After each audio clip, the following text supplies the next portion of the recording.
श्री गुरु चरण कमलेभ्यो नमः। मातृपितृचरण कमलेभ्यो नमः।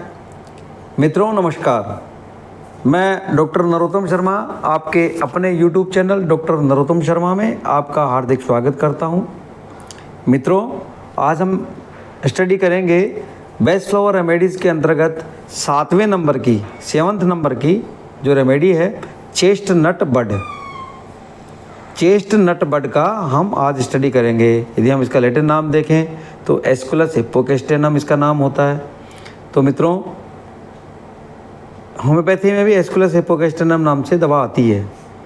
यदि हम इसके कीवर्ड्स की बात करें तो इसमें क्या होता है कि अवलोकन की कमी होती है, लेक ऑफ ऑब्जर्वेशन, इसलिए बार बार अनुभव की आवश्यकता होती है उसको। Hence the need for the repeated experience. Failure to learn from past mistakes, पिछली गलतियों से सीखने में विफलता। ये इसके कीवर्ड्स में हम देख सकते हैं मित्रों। ध्यान नहीं देना किसी चीज़ पे, अवलोकन की कमी, ध्यान नहीं देना, इनअटेंशन, अवलोकन की कमी होती है, लेक ऑफ ऑब्जर्वेशन, बार बार गलतियां करता है, makes the same mistakes again and again, पिछले अनुभवों से नहीं सीखता, does not learn from fast experiences, पलायनवादी मानसिकता विकसित होती है उसमें, डेवलप्स एस्केपिस्ट मेंटेलिटी। ये इसके लक्षण हम समझ सकते हैं। तो ये लक्षण यदि आप देखें कहीं तो आप समझ लेना वाइट, ये चेस्टनट जो है ना, चेस्टनट बड ही उसकी रेमेडी है।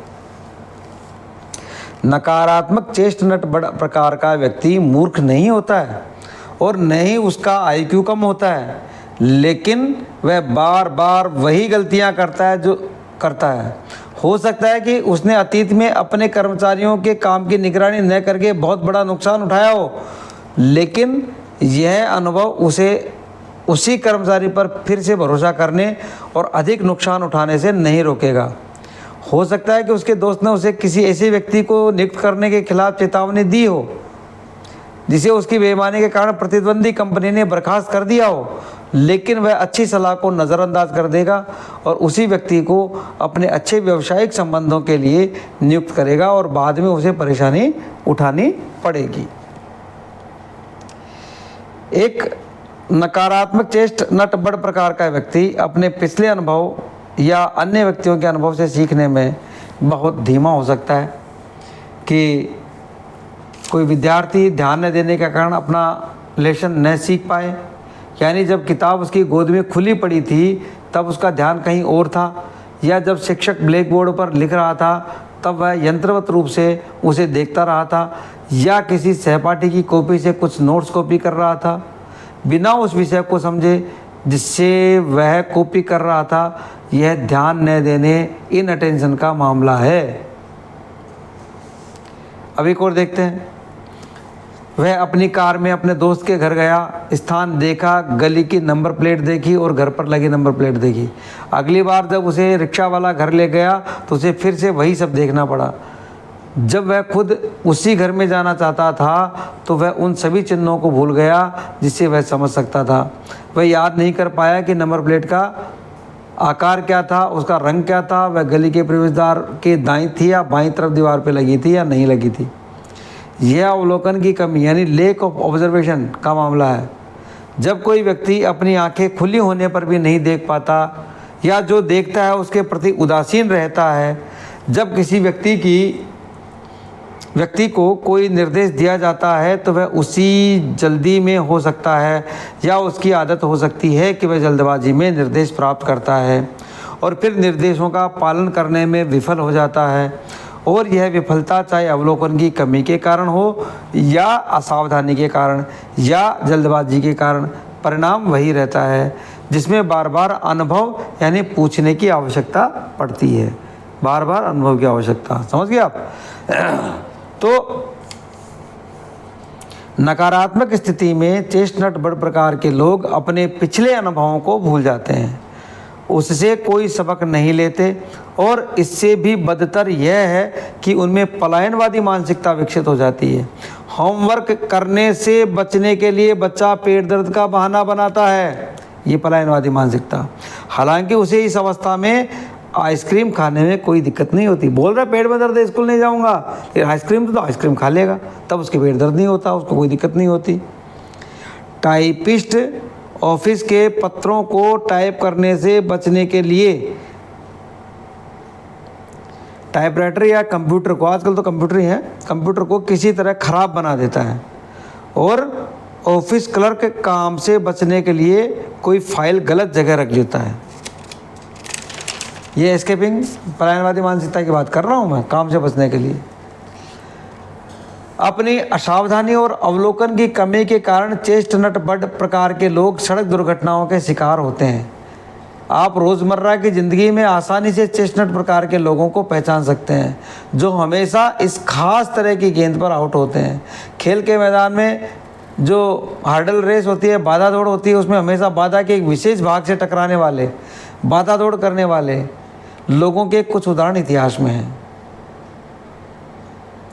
जब नकारात्मक चेस्टनट प्रकार के व्यक्ति को नियमित रूप से चेस्टनट बर्ड दिया जाता है तो वह उसके कॉन्स्टिट्यूशन को सकारात्मक अवस्था में बदल देती है। ठीक है मित्रों,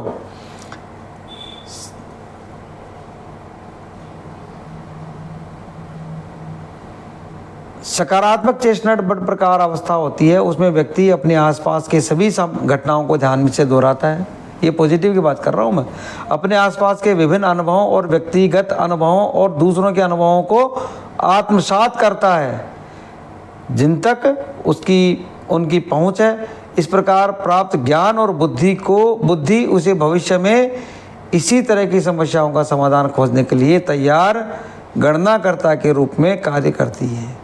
वह सीखने के लिए जीता है। He lives to learn और मानसिक रूप से लचीलापन होता है।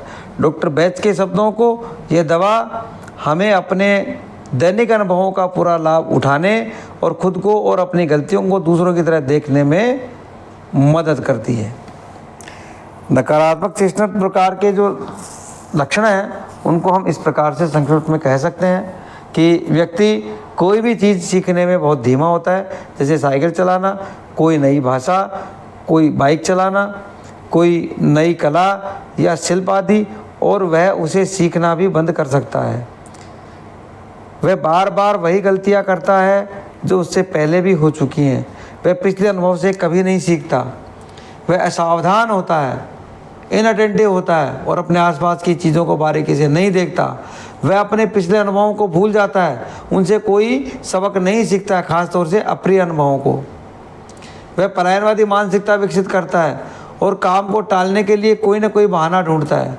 पिछले कामों के प्रभाव का आकलन किए बिना वह कामों में भागदौड़ करने की कोशिश करता है। बिना किसी स्पष्ट कारण के नियमित अंतराल पर शारीरिक बीमारियां होती रहती हैं। अतः चेस्टनट बर्ड रेमेडी उन लोगों के लिए है जो बार बार वही गलतियां करते हैं, या तो अवलोकन की कमी और उदासीनता के कारण या जल्दबाजी और असावधानी के कारण वे ऐसी गलतियों से मिलने वाला सबक नहीं सीख पाते। इसलिए वे बार बार उन्हीं गलतियों में पड़ जाते हैं या उन्हीं कठिनाइयों का सामना करते हैं जब तक कि उन्हें ज्ञान नहीं मिल जाता और भविष्य में भी होने वाली ऐसी ही घटनाओं से सफलतापूर्वक निपटना नहीं सीख लेते। हनीशक्ल रेमेडी के स्वभाव के लोग अतीत की यादों को संजो कर रखते हैं। इसके विपरीत चेस्टनट बर्ड रेमेडी स्वभाव के लोग उन्हें भूल जाते हैं। देखिए, हनीशक्ल तो याद रखता है पुरानी उसकी बातों को, जबकि चेस्टनट बर्ड जो होता है वो पुरानी बातों को भूल जाता है। अतीत की बुरी यादों को भूलना अच्छी बात है, लेकिन इन भूली हुई गलतियों से सबक न समझ पाने के कारण उनके पास वर्तमान में मदद करने के लिए कोई मार्गदर्शक नहीं होता। इस रेमेडी का संवेदनशील पहलू उन लोगों द्वारा दिखाया जाता है जो सभी घटनाओं पर बारीकी से नज़र रखते हैं, जो अपना ध्यान वर्तमान में रखते हैं और प्रत्येक अनुभव से ज्ञान और बुद्धि प्राप्त करते हैं और दूसरों के कार्यों को देखकर उनसे सीखते हैं।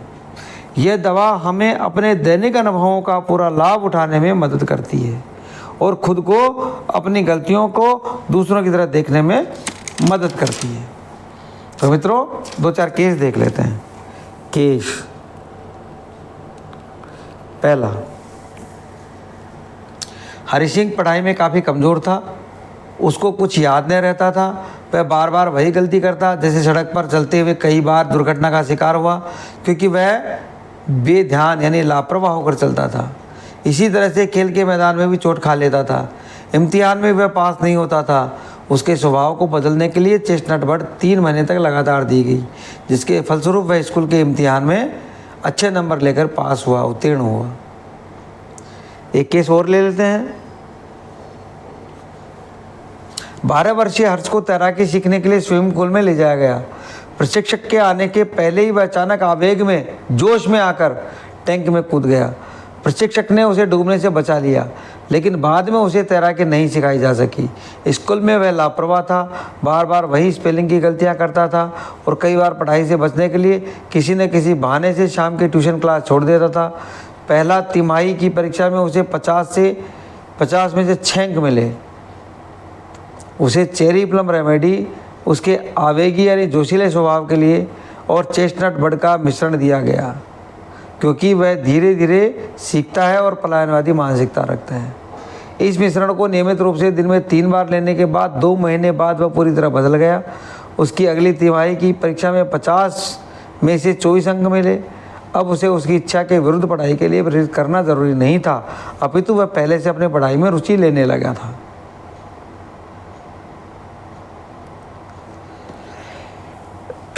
तो मित्रों, ये कुछ केसेस हैं। केसेस तो बहुत हैं, यदि मैं करूँगा तो बहुत लंबा वीडियो बन जाएगा, तो मैं इन केसों को यहीं समाप्त करता हूँ। आशा है कि आपको मेरा ये प्रयास पसंद आया होगा। मैंने इसको संक्षिप्त में एक्सप्लेन करने की कोशिश की है। मेरा प्रयास यदि पसंद आया हो तो वीडियो को लाइक शेयर करें, चैनल को सब्सक्राइब करें और अपने मिलने जुलने वालों को, इष्ट मित्रों को, रिश्तेदारों को ये वीडियो शेयर करें, ताकि वो भी बेस्ट फ्लावर रेमेडीज़ के अद्भुत संसार से परिचित हो सकें और लाभ ले सकें। मित्रों, नमस्कार। जय हिंद, वंदे मातरम, जय भारत।